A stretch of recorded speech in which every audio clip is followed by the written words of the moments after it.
on the grass. Lunatic is on the grass. I grew up in the LA area in Orange County in California. Okay.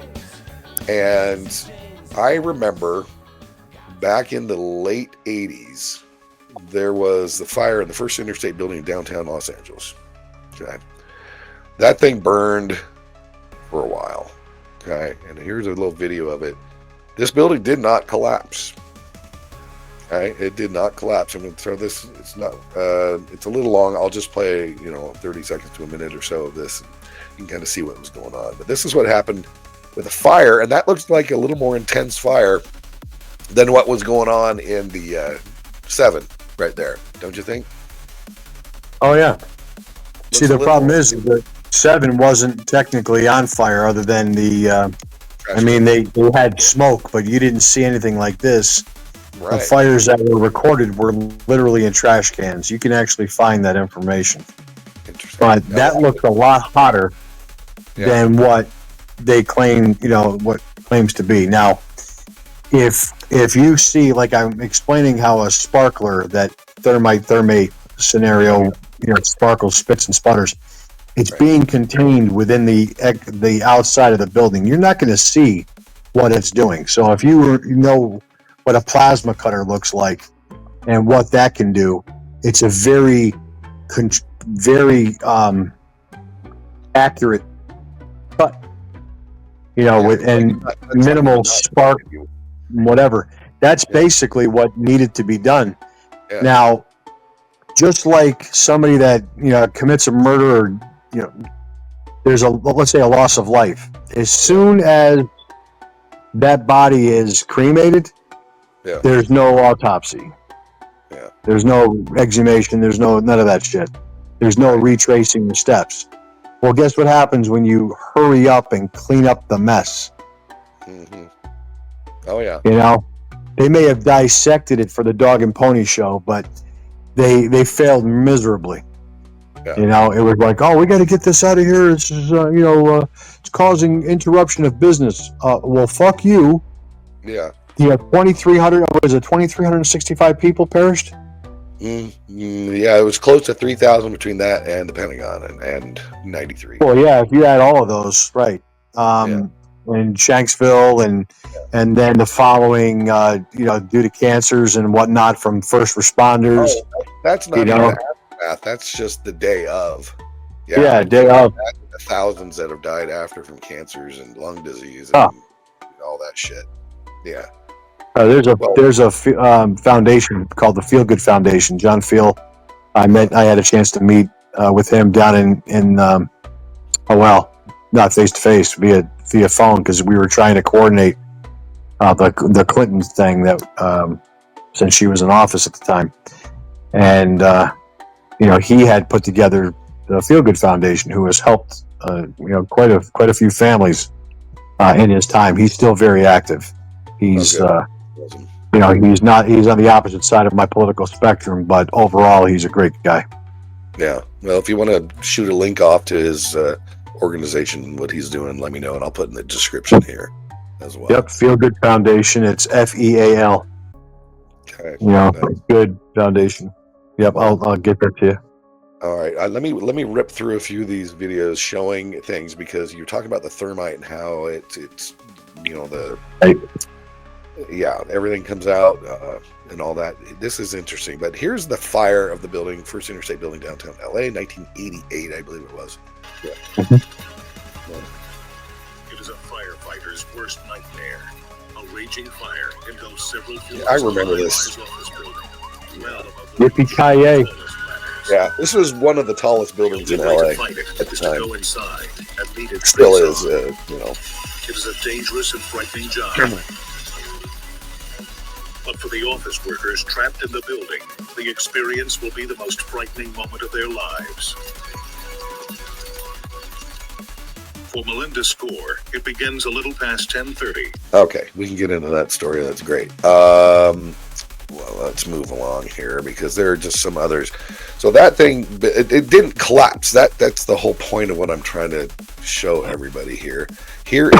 This is a little more in depth and shows a little bit more about what's going on. and we'll play through this. And I don't think there's much we can talk over anything that you would like, but let's get into this as well here. So they're talking about it was a high-rise fire that occurred in '88, downtown Los Angeles, of course. And look at the damage to that. I mean, that's like blown out. I mean, there's nothing in these 5-6 floors.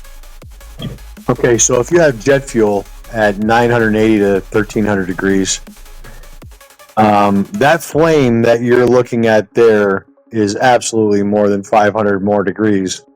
So what the NIST is saying is that the combined temperature is causing the melting. Right. And I don't know if they have any notes of how hot that fire was in that particular area, but literally, yeah. Yeah, I don't know. Yeah. So steel would have warped, bent, and whatnot regardless. Yeah. So that damage, is that building still present, or did they have to let that take that down? As far as I know, they left it up and repaired it, but I could be wrong. I'm trying to remember. I'll have to look that up. I don't remember. Did it say what the address was back then? It was literally like right in downtown. Yeah, it was somewhere downtown. I don't have that. I'd have to look that up to see. What's the name of the building again? It was the First Interstate building. It was called something else. Let's see. Interstate building, downtown, 860-foot site, skyscraper. It's a pretty tall building. It doesn't say there. Yeah, it got renamed something else, but as far as I can tell, it is still standing. So yeah, so that was still standing there. Here's the one that happened in Philly. And this building did not collapse from fire damage because, like we've heard, the only building that has supposedly collapsed from fire, allegedly, is Building 7, because these fires were pretty intense as well. So this happened in '91 in Philly. Square after the fire started around 8:30 p.m. It began somewhere around the 22nd floor and soon spread throughout that floor. Heat from the flames blew out windows, dropping glass and debris around the block. That's just debris. Inside That's not like Plaza, a thermite reaction or heard the anything. alarm go off while making a check on the 30th floor. And all the elevators were shut off, so I had no way of getting down. So I contacted my engineer by radio. I was panicking by that time. I asked him what I should do. And he told me to get out of there and get into the stairwell and get down because he had the alarms going off at the desk. One firefighter says this kind of a high-rise fire is the worst-case scenario. It's so high, they can't shoot it from down on the ground. Firefighters I got to go in the building to fight it. Floors to the staging ground Yeah. and carry a 5-inch hose. That's because the elevators don't work. Anyway, on that one, the building did survive and it remained standing. I do want the same as the that Interstate building is now the Aon Center, AON Center. Yes. They're basically Yep. financial services. Yep. They suffered 50 plus million worth of damage, but yet they still are there. Yeah. Yep. Okay, so you were talking about the thermite reaction and the molten metal that drops out of the building. I've got a couple videos here of the Tower 1 or 2, whichever it was, showing the molten metal that looked like a thermite or thermate. I think it was thermite reaction in this case. And let's see here. It was thermate. It's actually a version of thermite. Okay. I do have a video talking about that as well. We can look at it real quick just to let people know what's going on. So here, check this. Okay, because this is very interesting because I don't know if it's this one, other one I have. Yeah, you can see the flame. The fire is orange. Look at how bright yellow that is, and look at that shit falling out of it. See the sparks fall? Yeah, That's what I'm talking about. exactly. That is literally like they had somebody there with a plasma cutter. Right. That is just tearing through that shit. You That's can see the not difference. normal for jet fuel. Right. Because look at the fires. These are orange over here to the left above it. And then over Yeah. to the right, they had more. But this is bright yellow, different color, different reaction. And look at that Well, shit coming out of there. what they're saying, what they said is that molten steel and falling debris would leave that, like it's like pouring, like a water would spatter. This is just molten. Yeah. Metal. As But the water. sparks, Yeah. there are different views of where it sparks out as if Right. it's like a sparkler. Yeah. It's very, very interesting. But look at that shit falling. That's not like that other video in Philly No. or LA where it was shit that was on fire, paper and crap that was falling. This is Yeah, that's a major shit, dude. yeah. That right there is a whole lot hotter. Now, Yeah. the thing is, they had the temperatures after the building fell were still hot. Oh, they were burning Temperature. that red, that yellow hot down in the debris. I saw a video on that. Yep. They were testing the Yeah, temperature, and that's what jumped out to people is that the temperature still retained that heat. Yeah, that was crazy shit right there. The next one I have here, hang on a second. Let me turn this off. This one here.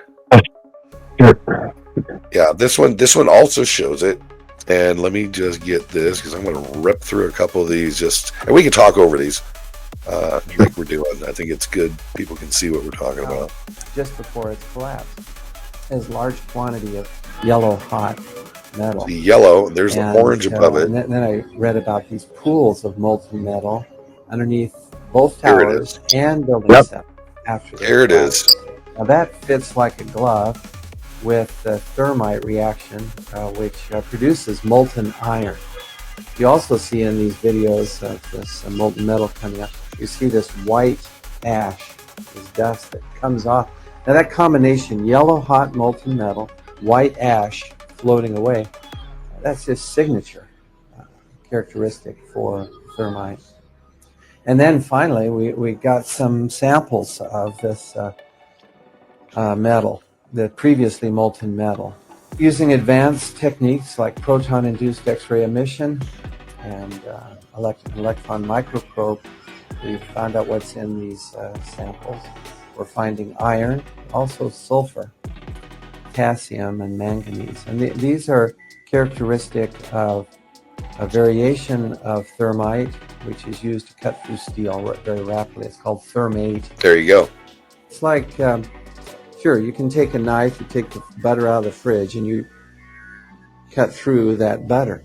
Now, adding sulfur to thermite and also potassium.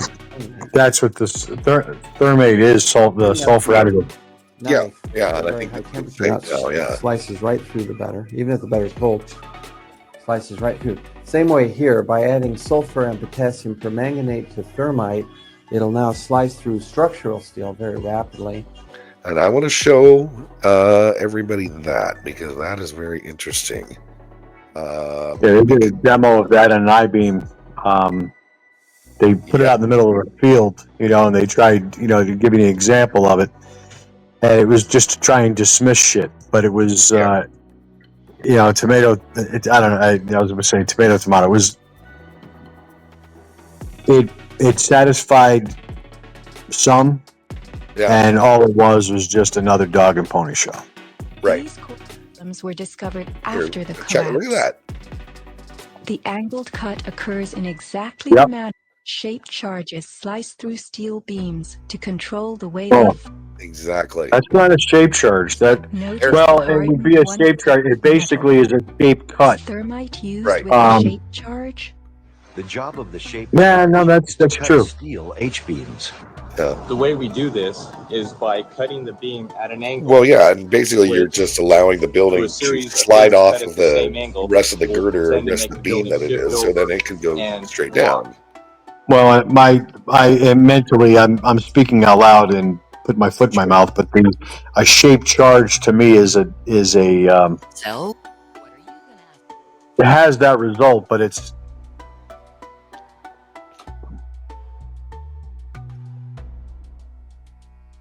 yeah. I mean, in this case, it was a it was a shape charge. Yeah. It had Slice. something, right? Yeah. It was a shape slice, dude. I mean, it's literally like he was about to say. It's literally like a hot knife to butter. Yeah, he said that. Yep. And there's no reason for that beam to be in that shape if everything is basically melting like an ice cream cone from the top down. If it's melting, it's melting. You don't have any sharp angular anything. Yeah, and that's what that when was. that kind of heat is there. Yeah. That's what that was. It's just crazy. So I've got a couple more. Yeah. To have people disbelieve that. No. Yeah. To have people disbelieve that if that metal was so molten, you wouldn't have a point to anything. No. It would be a soft, but it would be a nebulous looking piece of beam. It wouldn't be a sharp cut like that at all. It would be mangled, dude. Mangled. Yeah. Here's another. It would be bent like a Twizzler. Yeah, exactly. Here, check this out now. Tower's clap. I'll try to enlarge this up a little bit for you. We were in an earthquake.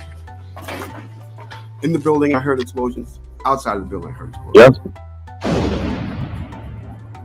Pop, pop, pop, pop, pop, pop. Building which had never been hit by a plane come crashing straight down for it to fall symmetrically and completely and rapidly was quite free fall speed. Wondering how much of the truth we've been told. Building 7 is the smoking gun of 9/11. Yep. It is the most obvious example of controlled demolition.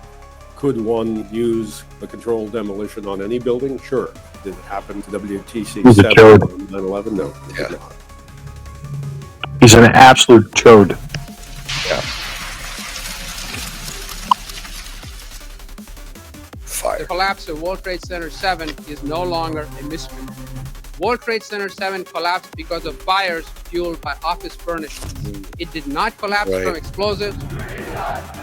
We will not stop until we get a real investigation. The official report we've been given is unscientific and full of mistruths. All we're doing is parroting what most of everybody has been saying. The difference is that to hear it from the actual people and hear their roles. Yeah. A lot of the people involved, if anybody knows their relative worked in those areas, they've either succumbed to the cancer or they had strange occurrences happen to them if they're even alive. Right. You have pilots. You're gonna have a pilot take out a plane of passengers. Right. Like a fighter, And like still- a F-15, whatever. Yeah. And still be alive. Right. Yeah. No. No, they don't want anybody talking.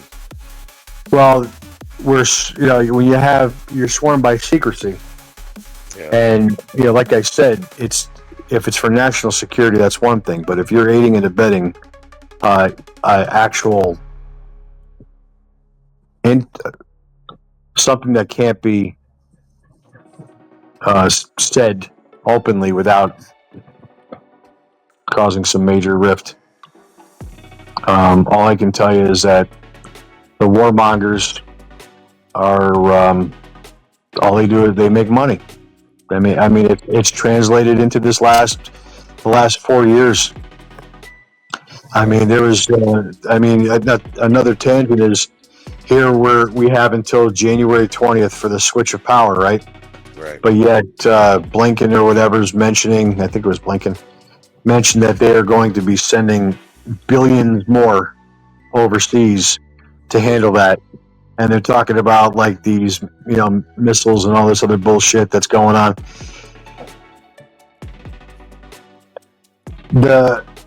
It's right in front of our faces. When you absolutely you send a printer of cash out there to be able to gather up all kinds of assets to position yourself in a better place. I mean, their net worth, all they got to do is take their liquid and put it into crypto and spread it all over the damn place, you know, and they're going to be just fine. They're going to play the flip side of the reverse trend of what Trump will come in and do. That's why they're chilling, because they already know the fox was already in the hen house. Yeah. They did the damage. They got all their shit. Now they're out. Yeah. You know, everybody's older and you know, ready to retire, except Pelosi. She's worth $200 and something million after making $175,000 a year. Come on, man.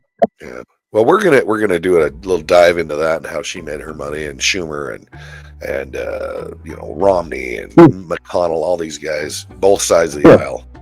Well, Schumer's still worth $1 million. That's a brilliant dude. Yeah, he's hiding. How the fuck did he do that? Maybe he's hiding. I mean, where's his direct deposit going? Right. You know, he has no holdings. Fucking Count Chocula. Yeah. Right. Yeah, exactly. Well, here's another one real quick that goes in, and then I've got the BBC report, because that last video was through the BBC. And you and I were talking about this because people still don't get it, that they think this was just a natural thing, the fires. But we'll show you the BBC. What was natural thing? The building 7 falling. All of them. You know. Yeah. But the BBC reported 20 minutes before World Trade Center 7. Oh, yeah, I remember this. I've got this video. Check this out first, and then we'll get into that one, and then we'll end this. All right, hang on a second. I'm going to move to here. Did Building 7 collapse from fires? And the answer is no. UAF finding shows that the girder bearing at column 79 moved less than 2 inches. It would not have been a problem. It did not have a problem in lateral buckling. I think this is the same guy that was interviewed by that other. This building, as you'll see in the evidentiary hearings tomorrow, dropped like a rock straight down uniformly, symmetrically into its own footprint in under 7 seconds at free fall acceleration. Yep. Dr. Halsey just proved that cannot happen by fire. That means all of academic institutions across this country and around the world have been lied to. Yep. It is interesting, isn't it? I mean, it's just, this is unreal. All right. Lunatic is on the grass.